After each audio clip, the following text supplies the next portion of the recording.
Welcome back, everybody, to my playthrough of Scarlet Hollow. We'll be starting episode 3 today. Let's get into it.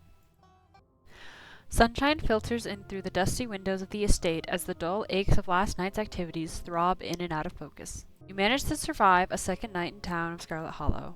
As you pull yourself out of bed, you can feel the soot and grime of the Shaw mines still stuck on your skin. You step into the guest bathroom and into the shower. The water is hot and, surprisingly enough, clean. As steam fills your lungs and soot washes down the drain, you scrub feverishly, trying as much to scrape the memories from your skin as though they're part of the physical dirt that coats you. You're done here. You turn off the faucet and dry yourself off. Oh, cool, that's an achievement, to take a shower. Time to start your day. Every time you see that doll, your heart skips a beat. It hasn't moved, right? I don't think it has. It looks like it's in the same spot. You hold your breath and approach the bedroom window. After finding that boot print and viscera on the garden yesterday, you can't help but anticipate seeing something staring back at you. It's the same view. There are 2 of them now. Oh my, little man's got a friend. They can stay there. You've had enough of the growing family of possums that live in your dresser, at least for the time being. You pull out your phone and open your group chat with Stella and Kanika. You send a photo of a pained old man. It'll probably be a bit before you get a response. You've done everything you wanted to up here. It's time to start your day. You enter the kitchen to find your cousin in the midst of devouring a pint of banana chocolate chunk. She isn't alone. Frou-Frou glares at you from her usual spot on the counter as a red-headed woman busies herself trying to tidy as best she can. Tabitha's eyes dart to the corner of the room, almost as if she's ashamed of being caught in the act of stress-eating ice cream for breakfast. Hi, I'm Megs. Good morning, I'm Janie. Just here to do my little weekly cleaning. Whatever cleaning Miss Tabitha will let me do, at least. I could have this place looking brand new, you know. Don't go making any big renovations or moving anything around. I like knowing where my stuff is. Okie dokie. It's nice to finally meet you, Megs. I guess I did meet you on Monday when you popped into the diner. Janie. But seeing someone somewhere and meeting them face to face are 2 completely different things, I suppose. Thanks. All I'm trying to say is that it's wonderful to finally actually meet you, and I'm so happy to be part of the family here to keep Miss Tabitha company, with everything that's... Janie! Oh, I'm sorry, Miss Tabitha. Am I being too much again? Tabitha grumbles in acknowledgement. Hey, Tabitha, how's it going? That little girl from last night, apparently they had to take her foot, so I'm a little stressed. Tabitha takes one last spoonful of ice cream, then discards the empty container, turning to you with her trademark scowl. Let's get going. I've got an errand to run in town, and every time I've left you here alone, something terrible wound up happening, so you're coming with me. Hold on, you can't just tell me Rosalina lost a foot and move on from that like it's nothing happened. Just because something terrible happened to someone, it doesn't mean that life doesn't go on. Life has to go on. And let me assure you that what happened to that poor girl weighs heavily on my mind. That kid was brave, and if it were up to me, we would have dragged her out of there and hoped for the best with those other 2. Now, shall we go, or would you rather keep bombarding me with guilt for something I personally begged you not to do? I don't know what this would do other than give me the opportunity to sneak out the back door, but I don't think Tabitha's gonna give me that opportunity, so... Also, she's taking a car and we're both going down the mountain. I'm pretty sure she'll see me. I'm just gonna go with her. Alright, let's go. Great. Janie, lock up when you leave, please, and don't go rearranging anything, I'll know. As you're ready to leave, Janie approaches from the far side of the kitchen. Tabitha remains between the 2 of you, impatiently tapping her foot. Oh, Megs, before you go, I heard about what happened last night. I heard about it before Miss Tabitha mentioned it just now, and then heard it again. I just wanted to say I'm so sorry you got caught up in that. I'll be praying for Oscar and poor little Rosalina. They're such sweethearts. Couldn't have happened to nicer people. These aren't explore options, so I feel like I'm gonna ask this and Tabitha's gonna be like, no, we're leaving. Thanks, last night was a lot. If you ever need to talk to anyone, my husband is the local pastor. He's a gentle man and was always willing to lend an ear. He's actually been going a little stir-crazy ever since we moved here, what with nobody really attending sermons. It'd probably do him a lot of good to talk to you through your worries. Right, that was why people didn't really go to church. I'm not Christian, but thank you for the offer. That's all right. My Daniel likes to talk with all sorts of people. He just wants to extend support to anyone who needs it. Feel free to stop by the church any time. The door is always open. Okay, it's been nice meeting you, but I've gotta bounce. Bye, Janie. All right, then. Be safe out there, you 2. You and Tabitha walk through the doors of the estate and into her car.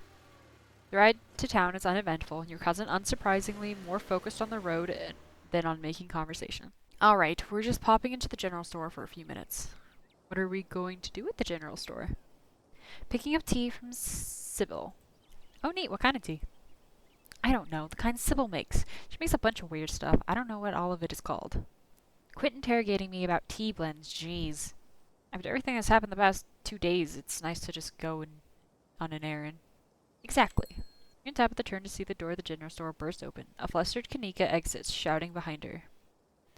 Fine, okay, keep coddling him. Keep letting him get away with stuff you never would have let me so much as think about. I'm sick of carrying this family. Kanika storms off, the door slowly drifting shut behind her. Ugh, other people and their drama. If more people keep things to themselves, they'd be a lot happier. I'm surprised to see her let loose like that. She seemed so measured. Exactly. The two of us may not get along, but it's because she's better than that. It's unbecoming. Yeah, I believe that Tabitha probably wanted to leave town and do something else, but her mother very much forced working at the mines on her. She's kind of resentful for those who are doing what they want to do. Why do you care so much? Because she's one of the few people in town I actually respect. That's why we don't get along. We're burning daylight. Come on already. The bells of the general store chime as you cross the threshold. The smells of old wood and steamy herbal tea flood your senses, making you feel instantly at home. Good morning, you two. Hope you're doing well after last night's activities. Morning. Is the new blend ready? Of course. Megs, if you'd like to keep Miles company, Tabitha and I will just be a minute. Yeah, what if he makes fun of me for being old? People already do that IRL. I don't need people to do it to me in the game. Is Kanika okay? Of course, she just needs time to cool down. Emotions are a little high considering everything that happened yesterday. She'll settle down soon enough. I'm just glad both my little ones made it out okay. Simple motions for Tabitha to follow, and they disappear into the tea room, closing the door behind them with tinkling of bells. Listen. You find a subtle spot near the door and listen in. The walls of the tea room are surprisingly thick, and you can only make out snippets of the conversation. I know, longer, short notice, aren't easy to come by. Is there enough? Just fine. Make sure this is all. Not keeping it. You only have one. Plenty of times. Your listening session is halted by tinkling of bells announce another patron. Oh, excuse me. Wait, you're Megs, aren't you? My name is Beau. I'm Duke's boy. It's a pleasure to meet you. The policeman told me you saw what happened to my daddy. Yeah, it wasn't pretty. Sorry, Beau. Thank you. I appreciate you being honest with me. The policeman said he might just be out hunting somewhere, but me and my mama both know he ain't coming back. Mama's pretty broken up about it. I'm trying to hold it together, since I'm the man of the house now, but it ain't easy. Me and him was supposed to bring Big Betty to the state fair this week, but now he's gone. And as of this morning, so is she. So I suppose if I'm not going to the fair, I might as well make myself useful and get out in the woods and look for what's left of my daddy. You was there, right? Could you tell me where to look so I can try and find him? Is Big Betty one of your chickens? Nah, she ain't a chicken. Big Betty is our prized pumpkin. She was a big lady, too. I expect she was at least 2,000 pounds. Not too easy to move something like that. Could be she rolled off downhill, but I can't be looking for her just yet with what everything else is going on. I don't think you want to see him like that. It's really bad. I'm a farm boy. Blood don't bother me none. I just want to find my daddy. Even if he's like one of them horror movie monsters. He's still my daddy. And he shouldn't be out in them woods where the animals can take a piece of him. Have you seen anything strange on the farm the past couple of days? Not really, no. But I've been awful busy with everything that's still been happening. Them chickens keep disappearing, though. He died on the northeast edge of town, off the Asgina Trail. Thank you, Megs. I appreciate you trying to help us out. I don't rest easy knowing he's out there somewhere all by him lonesome. And please tell Miss Scarlet I'm sorry about her mama. Tabitha and Sybil are still in the tea room.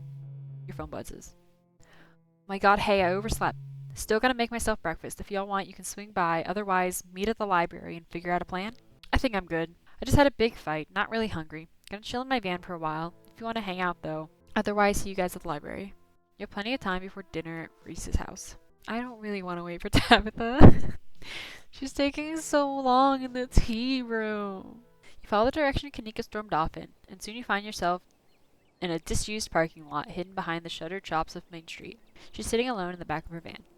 But she notices you lurking on the edge of the parking lot and waves, her troubled expression brightening into a smile. Hey, you made it! Hop on in.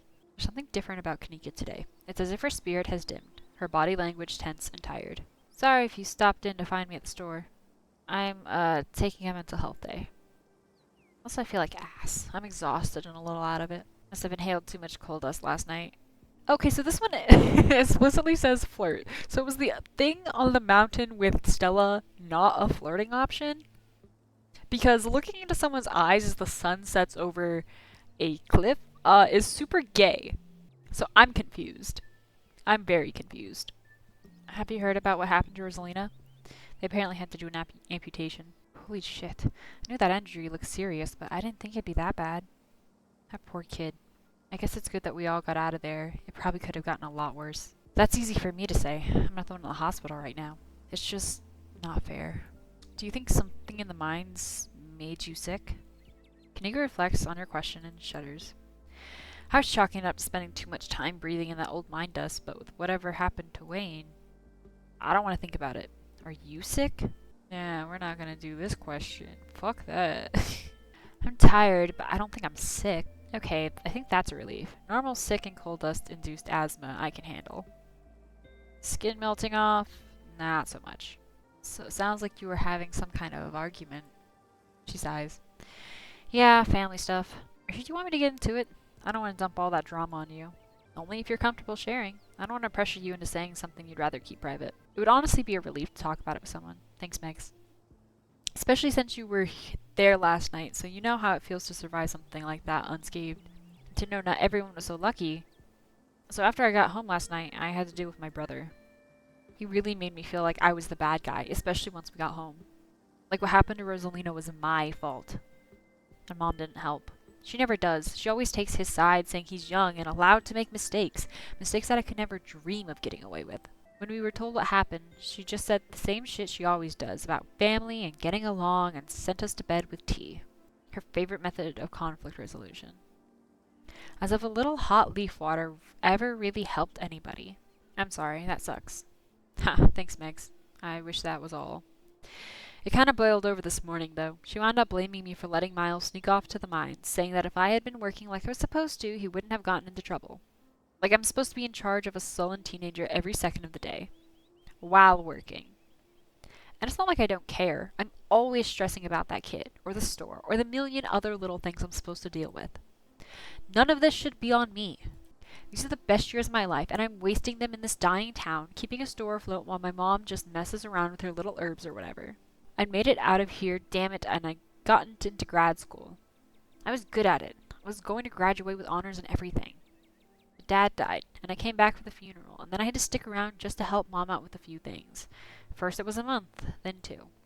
And now here I am, over a year later, and those few things became my life. I don't want to be this person. If I could, I'd just drive this van all the way to the coast, lie down on the beach, and never come back. Sounds like your family is holding you back on purpose. Like they're scared that if you leave, you'll never come back again, and they'll crumble without you. And they have no right to hold you back like this.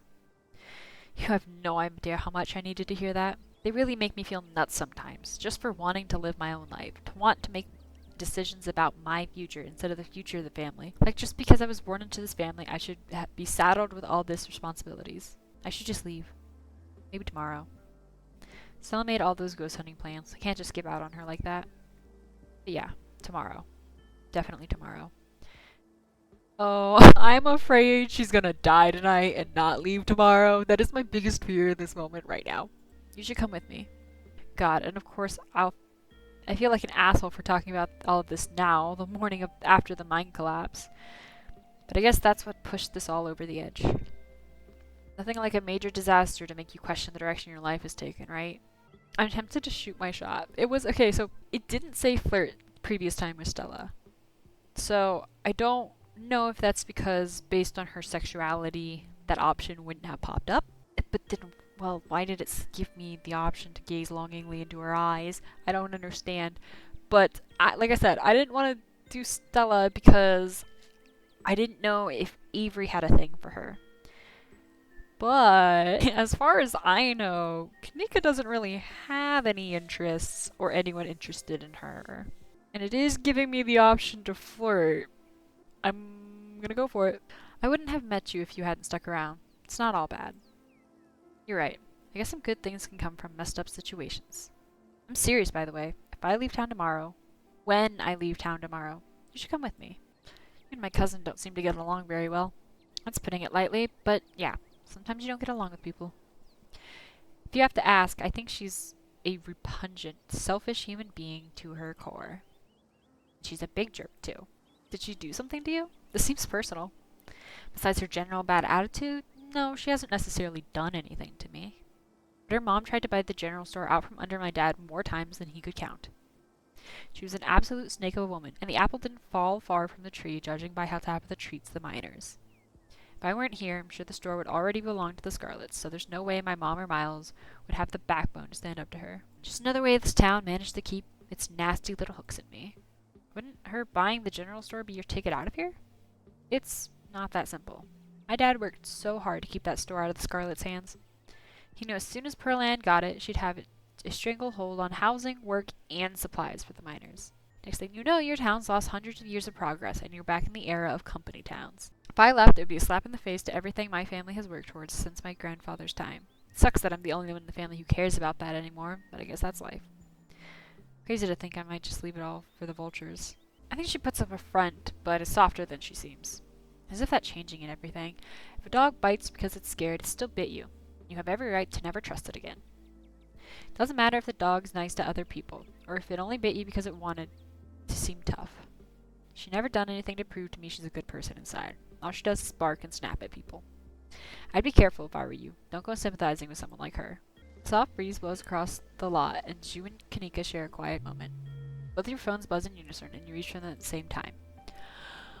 Almost forgot, it's Mayor Jimmy Day! Good excuse to head over to the library. We should check in with Oscar. Meet all there in half an hour. Wow, I totally blanked on Mayor Jimmy thing. It's almost like we went through the traumatic event or something, and I'm not on top of my schedule. Pastel's right, this gives us a chance to meet up with Oscar. And Mayor Jimmy's awful cute. But is he as cute as me? He's a different kind of cute. I don't think you have to worry about him as a potential competition, if that's what you were getting at. Anyways, we'll chill with Mayor Jimmy, go to Reese's for dinner, and then do some ghost hunting tonight. Thank God we have so much going on today. I really needed a distraction. And thanks for letting me vent earlier. It helped. Shall we? Yay! I got a little achievement. Spend some quality time with Kanika. Also, is the mayor another cat? Can the mayor please be another cat? You and Kanika make your way to the library. It's busier than usual and a small crowd has formed in the corner of the main foyer. Yes, the whole gang's here. I've been waiting to introduce Megs to the mayor for like the entire time I've known them. It'll be worth it. Trust us. Alright, shall we? It's a dog. Secrets. I love that. He's a dog. Dog image. You can tell this dog is mayor from his little sash and his fancy top hat. There's a regal air about him, almost as if he knows the position of authority he's been elected to. And unless you're mistaken, the serious man by his side is Deputy Franklin, one of the policemen you spoke following your encounter in the woods on Monday. He holds out his paw as if to shake your hand. Oh my god. It's lovely to meet you, Mr. Mayor. You reach forward and take little Mayor's paw in your hand, but his burly security detail stops you. No paw shaking. Only head pats and ear scratches allowed. Isn't he just the cutest? It's the best part of living in Scarlet Hollow, besides the nature. And all my friends and Winnie's Biscuits, oh, and the close-knit small-town community, of course. But having a dog as manager is a close fifth, no contest. Gretchen squirms in Stella's arms, straining to get at Mayor Jimmy. Whoa. Hey, Gretchen, calm down, old girl. You're gonna pull a muscle. Security goon. Okay. Miss Richmond, I'm gonna have to ask you and your dog to step away from the mayor. I should have known better. These two have never been able to get along. Stella walks off, struggling to hold Gretchen back. Kanika is quick to follow. Looks like everyone else is already talking to Oscar in the next room. Before you can catch up with your companions, you're intercepted by a nervous man with a cross around his neck. Oh no, is this the... It's hard to put a finger on it, but something compels you to dislike him. Whoever he is, you can feel his desperation to make a good first impression. A self-sustained and self-fulfilling prophecy. I don't even know what kind of voice to give this man. He gives me the creeps though. Maybe it's his posture. Maybe it's because his posture's off. I don't know. Sounds like old Gretchen and the mayor may have some unresolved issues, wouldn't you say? I'm Pastor Daniel. I take it you're Megs?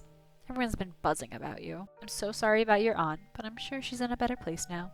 Yeah, I don't know if she's in a better place, but... Direct! I like it. I don't believe in an afterlife. I'm sorry to hear that. Hopefully one of these days you'll come around. If you'd ever like to discuss your beliefs, my door is always open. Janie mentioned you this morning. That woman is the light of my life. I'm so glad she's there to help your cousin through this rough patch.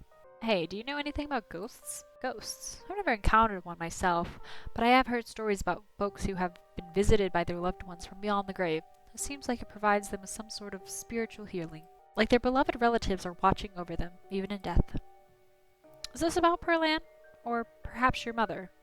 Have you been visited by her? I don't know if I want to tell him about Oscar's place. I'll just deflect. Dang, I thought you might have some good ghost stories. I do have the best ghost story of all. The story of the Holy Ghost. I hate this man. And it's not just the weird look he's giving me. I should go. It was nice meeting you, though. Of course. And if you find yourself needing a counseling or spiritual guidance, you know where to find me. Okay. You remain silent. You have nothing more to say to this man. Don't worry, I'm not trying to sell you anything.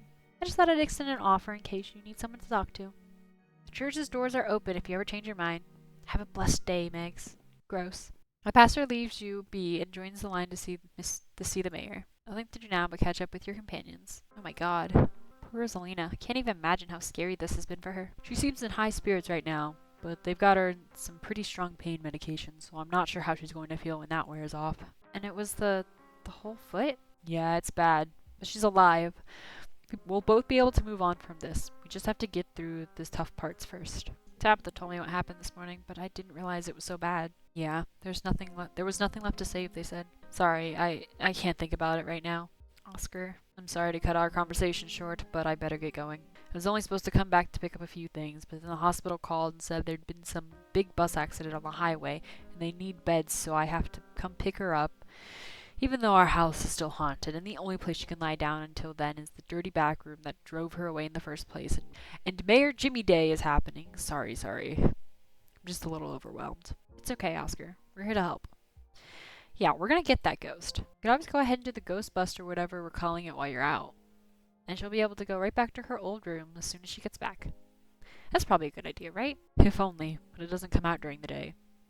So any busting attempts are gonna have to wait until nightfall. I'm still not even sure if we can get rid of it at all. I think I'd have to see for myself that it was gone. It managed to trick me a couple times, and I can't handle any more surprises right now. I've got every ghost hunting device known to man. You're in good hands, Oscar. We have the power of friendship on our side. Woo! Don't worry, Oscar. We'll fix this. Heck yeah, we will.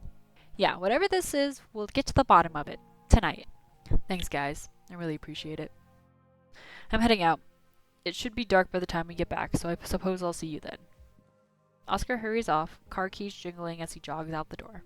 Let's head up to Reese's. Maybe we can get him to come ghost hunting with us. Oh no, you're not going to try to get Dr. Kelly to let him leave the house, are you? She'll kick us out for even asking. I wonder if he even knows what happened last night. I don't know how disconnected he is from the news around town. Geez, should we tell him? Gosh, I don't know, but maybe we play it by ear. Anyway, shall we? Time to go. I don't think Tabitha wants to go ghost hunting with us. You know, I'm gonna be honest. I don't think she'd be into that. Especially considering it's person she doesn't like and person she has history with who she doesn't like. And me, she's a little upsetty spaghetti with, and also I ditched her at the tea shop. So I finally met Pastor Daniel. It was only a matter of time until he tried to pull you aside about grief counseling. When my dad died, I had to ban him from the general store for a week. He wouldn't stop leaving these little pamphlets at the checkout. I don't know where he finds so many. I think he just really wants people to like him, but comes off as desperate. It's a vicious cycle. When you put it like that, this whole situation's kinda sad. Even if that's the case, it doesn't mean I have to like him. Whatever his deal is goes a step beyond trying too hard to get people to like him. The man was grinning through all of my dad's funeral.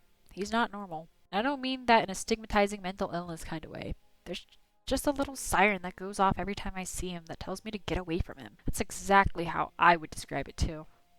The whole town feels the same way. Now that I think about it, he must be pretty lonely. He can look for friends somewhere else. I wonder if the pastor's cursed.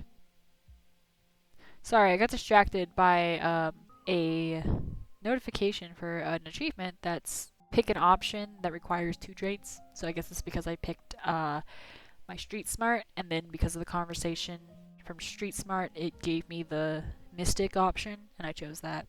Anyway, I wonder if the pastor's cursed. I felt something odd when he came up to me. The way everyone dislikes him seems excessive. Unnaturally excessive. I know this is weird coming from me, but not everything in town has to be spooky for supernatural reasons. Sometimes people just give off bad vibes. Agreed. We're allowed to dislike him even though he hasn't done anything wrong. That we know of. I don't want to invite Tabitha ghost hunting. Alright, shall we head out? All three of you leave the library for an early dinner at Reese's. And I believe that is where we're going to leave it for now. I will continue this episode in the next recording. Until then, make sure you like and subscribe if you enjoyed this video, and I will see you next time.